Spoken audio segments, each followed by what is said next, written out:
Hey, how you doing today? I am Tequila Coleman. In today's video, I'm going to answer one of our God-ordained spouse questions she sent in. So here's the question. Why does it feel like my God-ordained spouse wants me to suffer? He knows I'm the one. He apologized for hurting me. We have a great time talking with each other, and we always had a good connection. He says I motivate him, but then he still runs into the arms of other women he knows don't care about him. Art and good for him, and he knows art and wife material for him. The revelation I got is starting to feel spiteful. Do you have any advice about this? So yes, I have plenty of advice, concerning why these God-ordained prodigal husbands are running into the arms of women who don't care about them, right? Who are not for them, who are only there, just for their money, their fame, or their influence, right? I have a lot to say about this. So let me just say thank you for sending in your question. Now, when we talk about dealing with a prodigal spouse, okay, she's dealing with a prodigal spouse. I know exactly who this is who sent in this question. She's dealing with a prodigal spouse. You are dealing with a prodigal spouse. So we all know that prodigals have walked away from the Lord. We know this. We also know that prodigals are often wild, reckless living, right? We know this. We know that prodigals lose their senses, right? Now, I really believe where the lack of understanding comes into play at, where I really believe like this is where a lot of us are not fully understanding because when you are face to face with your prodigal, you see, and I'm specifically speaking right now to my God ordained future wives, okay? I'm specifically going to cater this video speaking to God ordained future wives concerning your prodigal husband. When you are in face to face with your prodigal husband, right? You see a handsome man, you see a man who appear confident, who is a leader, who has all of these titles, right? He's a great leader, et cetera, right? Y'all got a good connection going on, you know, etc. Right? But what you're failing to realize is on the inside, okay, we got to take a look at the inside. The Bible says you will know them by their fruit. So we can't get so caught up on the outside, right? How handsome they look, or the fact that they are great at leading, they're leaders, or they have these titles, or we got a good connection. I can't get so focused on that, or even the words that he is saying to me, to where I don't look at the fruit, because choosing women who don't care about you is a fruit. Choosing women who's not good for you is a fruit. Choosing women when he know he's looking for a wife, but you choosing women who are not wife material, that's a fruit, right? So the Bible says you will know them by their fruit. And when we talk about prodigals, see, prodigals are insecure. Prodigals lack identity. Prodigals have low self-worth. Prodigals, when they are in the presence of their believing spouses, they feel intimidation, right? Prodigals are dealing with unhealed wounds. I think we all have a level of unhealed wounds on the inside of us. Prodigals lack character. Okay. Prodigals have some immaturity going on inside of them. Prodigals run from their responsibility, right? Prodigals, they love the comfort zone. Okay. They love to play it safe. Okay. And so when you understand that these are the things that's going on inside of your prodigal husband, okay, come away from all that good talk, how they look, their titles, and look at the fruit. Because if I'm choosing someone who don't care about me, what does that say about me? What does that say about me? If I'm choosing people who aren't good for me, then that's speaking to my self-worth. That's saying I don't feel all that great about myself, which is why I'm choosing these women who treat me like trash. This is why I choose women who use me for my money, right? This is why your prodigal chooses women, he in his mind, oh, I'm getting sex, but yet he allowed these women to come in, use him up, mistreat him, disrespect him, right? do them dirty, they stabbing them in the back, betraying them, all this stuff, right? But yet he still give this type of women his time and attention because this is what he feel like he deserved. See, what I don't feel good about myself on the inside, that's what I'm gonna surround myself around. I'm gonna choose that person to be in a relationship with. I'm gonna surround myself around friends who also don't, feel good about themselves, who hate themselves and going to, treat me the same way, right? So it's not that your spouse wants you to suffer. Your spouse, he identified you as a wife. He see and recognize how when he's interacting with you, how you motivate him. You're awakening a whole different side of him that these counterfeits not awakening in him, right? The counterfeits trigger his wound. You're bringing healing to him, right? You bringing inspiration and motivation. They bringing anger, okay? They bringing rejection his way, right? So he's well aware of when your God-ordained spouse is prodigal spouse is well aware when he's in your presence how you love on him, how you encourage him, how you speak to the king in him, how you motivate him. He's aware of your great connection. He never had it before. He's aware that you have his back. You always praying for him. He's aware of all these things. And I'm going to tell you something. When a man isn't used to these things, he runs from it. He's going to run from it because he's not used to it. He's going to see what is good as evil. He's going to think she's coming with a bad motive. She got a motive. It's a reason why she's doing all this. It's something, it's something behind it. What does she want? Right? When really you don't want anything. You're the spouse. You are the one who God sent to love on him, to respect him as a man, to help him to find his peace, right? But again, when you're not used to this, you run from it. Whatever a man doesn't understand, he mishandle. Okay. So this is why it's coming across to you as he's trying to make me suffer. He don't know how to deal with a wife. See, God has to come in to your love story and bring correction because he could think that these women he's choosing who don't care about him, who aren't good for him, he could think that these are wifey. Mhm. If this is all he knows, if this is all he's dated, if he have boys, he hang around and they marry women who show up like this, his definition of a wife could be, I gotta put up with some disrespect, some mistreatment.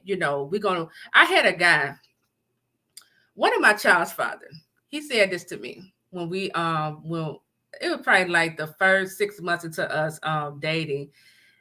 Because after he did something, I was like, I'm done. I left, call it a running man spirit or whatever. But I was like, I'm done. I ain't about to go through this.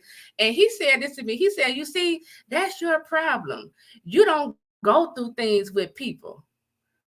I said, why do I got to go through things with you? Am I taking you through anything? No, I'm not. So why do I got to go through the up and down, the emotional roller coaster, the cheating? Why? If I'm not taking you through these things, right? And so that is the mindset, okay?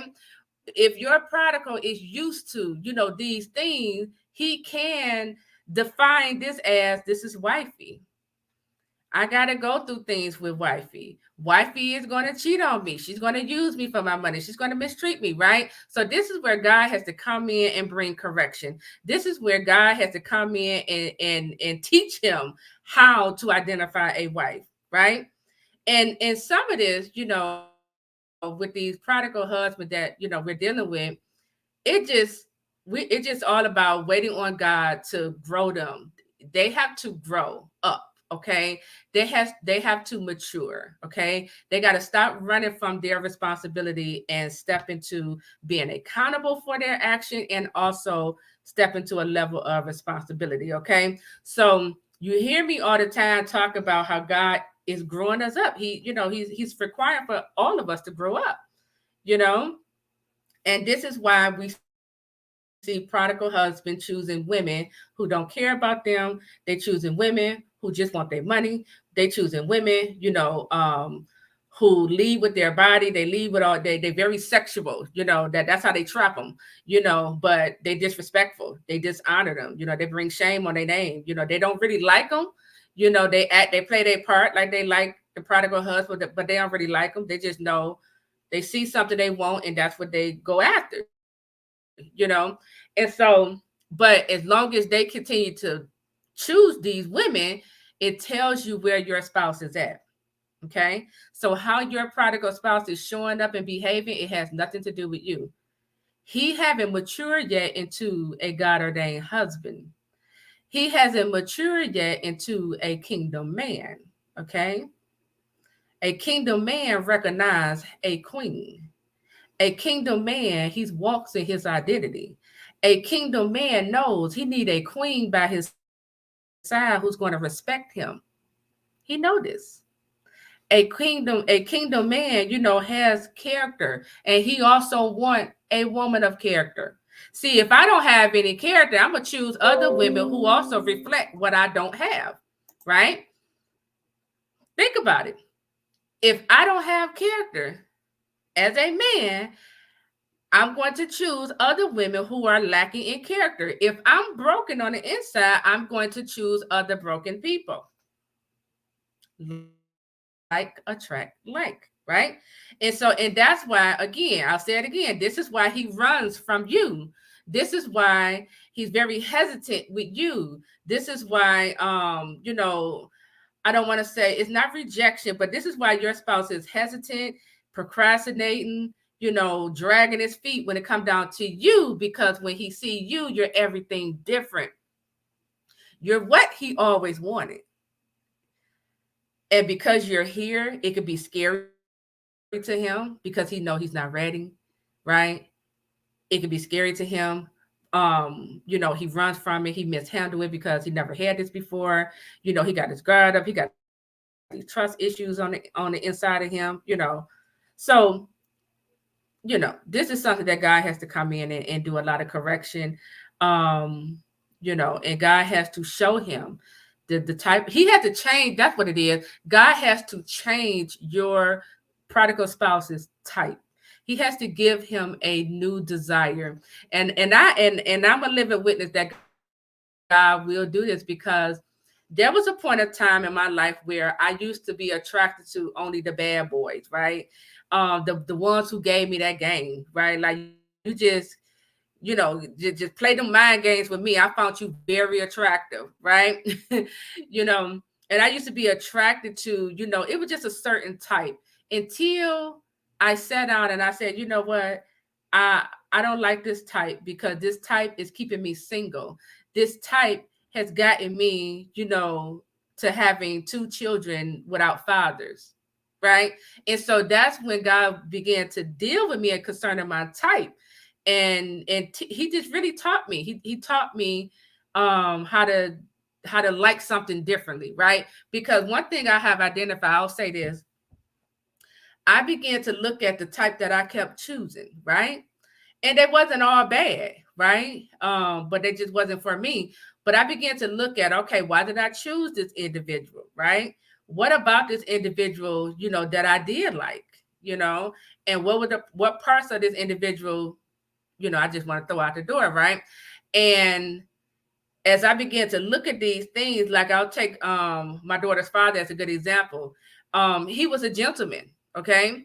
He he was great at protecting me. So I love that. And that's what I want in a husband. I want to feel protected in your space. Okay. So that was one thing he was just great at. But it was other things I was like, no, I don't like that. Right. And so that became my new standard. Right. That became my new type. I am only attracted to, guys who make me feel protected, right? I began to just pull out certain things, right? So that was how God began to change my type and teach me what to desire, right? So, I just wanted to share that story with you, but God will sit your prodigal spouse down and teach them, or give them a whole different type to desire, because their current type that they are running after is not working for them. Okay. It's just keeping them in a cycle. They're making no progress. They're going around in this circle. Keep choosing the same type, you're going to get the same result. It's just a different body, a different faith, but the same result, right? And so when they get that revelation, and when they start maturing and growing as a man, they're going to eventually desire something else. Your spouse is going to eventually desire, okay, I want a healed woman. I want a healed wife. I'm ready for my wife who's going to motivate me and speak to the king in me. I'm tired of these broken women who be trying to break me down, right? He's going to get to that level where he's going to desire the character traits you already have, okay? It's just all about waiting on God to get your spouse to that point, okay? So it's not you, what you are going through with your prodigal spouse. It has everything to do with where he's at as a man. So God has to, and these are prayer points. So I want you to be praying, God, heal his insecurity. Teach my prodigal spouse his worth. Usher him into his identity in Christ. Okay. Grow him in his character. Okay. Send mighty man of God his way that would teach him how to be a man, that would teach him, like what to look for in a wife, like you want to be praying this way, okay, so that he began to grow and he doesn't stay at this prodigal state of being, okay. So that is my advice. I am Tequila Coleman. I'll talk to you all real soon. Take care.